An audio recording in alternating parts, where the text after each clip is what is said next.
Et merci de regarder le Club Expert. Aujourd'hui, nous recevons Serge Anouchian, expert comptable et associé chez Groupe Émergence. Bonjour Serge. Bonjour, bienvenue. Bonjour. On va parler ensemble de retraite. Alors, chef d'entreprise, prenez votre retraite à taux plein. Alors, peut-être que déjà, en deux mots, il faudrait qu'on rappelle ce que c'est que la retraite à taux plein. Oui, tout à fait. Deux précisions tout d'abord. On va parler de la retraite de base. Oui. Et on va parler de la législation actuelle, parce que personne ne peut ignorer que le débat sur la retraite va encore enflammer, je crois, la future élection présidentielle. Pour l'instant, on va parler à législation constante. Alors, la retraite à taux plein, c'est en fait un calcul qui peut paraître assez compliqué. On obtient une retraite à taux plein quand on a 50% de son salaire annuel moyen, calculé sur les 25 dernières années, mais le tout coefficienté par le nombre de trimestres cotisés, donc qui va dépendre de la carrière, sur le nombre de trimestres requis. C'est quoi ce nombre de trimestres requis ?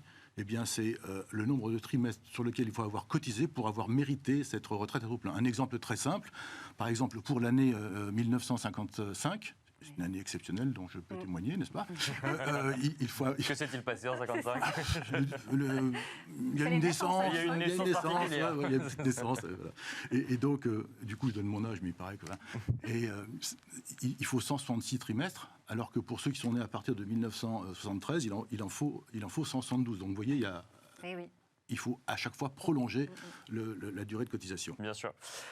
Ça veut dire qu'on peut demander sa retraite avant d'avoir cotisé sur l'ensemble des trimestres ? Oui, bien sûr. Oui.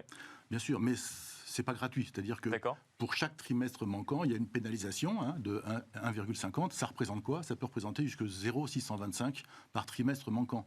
Donc quelqu'un qui a raté 2 trimestres, pardonnez-moi l'expression, c'est peanuts. Quelqu'un qui a raté 12 ou 15 trimestres, ça peut commencer à faire vraiment un trou dans le budget. D'accord. Et est-ce qu'on peut racheter des trimestres, justement ? Oui. Alors, non seulement on peut racheter des trimestres, mais assez curieusement, c'est hyper rentable. Parce qu'aujourd'hui, le coût de rachat d'un trimestre, moyen, le coût de rachat d'un trimestre, c'est 6 500 €. D'accord.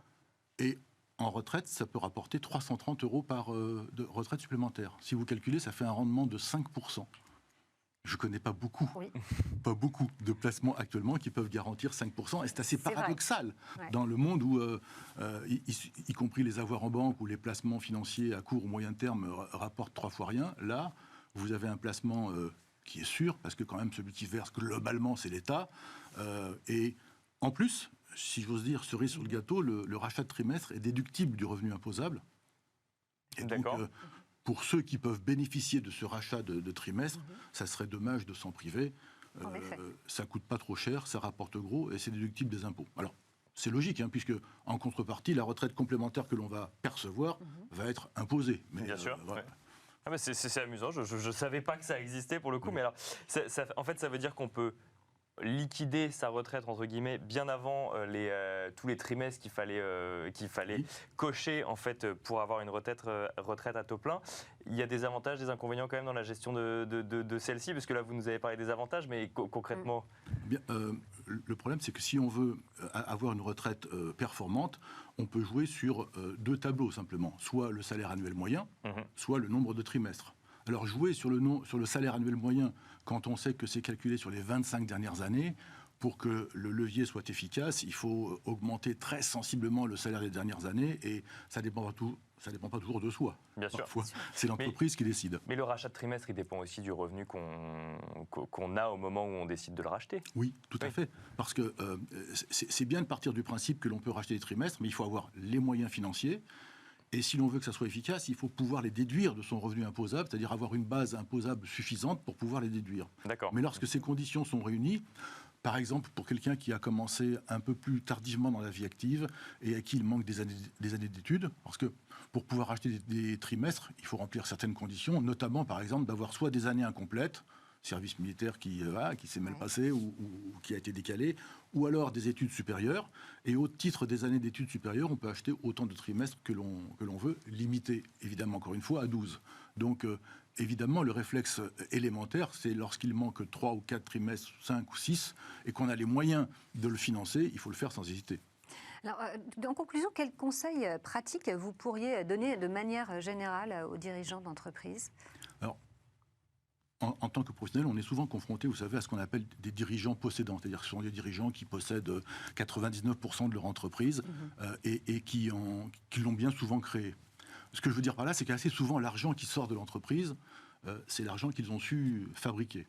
Et le problème de maintenir une activité alors qu'on a déjà touché sa retraite, je trouve que c'est 2 fois pénalisant. La première fois, c'est assez évident, c'est parce qu'on continue de cotiser, alors que lorsqu'on a atteint le taux plein, les cotisations retraite ne procurent plus aucun revenu supplémentaire. Premier inconvénient. Mais le deuxième inconvénient, c'est que chaque année où vous renoncez à votre retraite, ce sont des années perdues.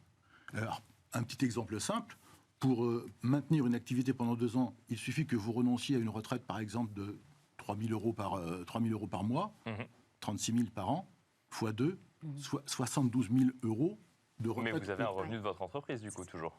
Oui, mais ce revenu, si vous possédez l'entreprise, vous pouvez le transformer par exemple en dividende. D'accord, ok. Et vous faites coup double, vous voyez. Oui. Et donc les calculs qui consistent à dire je calcule mon rendement de retraite uniquement par rapport aux coûts salariaux quand je suis moi-même chef d'entreprise, c'est peut-être une vue un peu étroite et souvent un mauvais calcul, puisqu'encore une fois, toute retraite non perçue alors qu'on y a droit est une retraite perdue. C'est-à-dire que si j'avais presque un mot de conclusion pseudo-humoristique à dire, c'est que quand vous avez les moyens, un tien vaut mieux que 2, tu l'auras. Si tu as le droit à ta retraite, prends-la. Merci beaucoup Serge Anouchian, expert comptable associé au sein du groupe Émergence. Voilà, vous savez tout quand vous êtes chef d'entreprise pour prendre votre retraite à taux plein. Merci Laura de nous avoir accompagnés sur cette deuxième demi-heure de Smart Patrimoine. On remercie également Alex au son, Alice à la réalisation et évidemment Com et Pauline pour leur aide à la préparation de cette émission. Et je vous dis à demain pour Smart Patrimoine à partir de 13h. Bonne journée.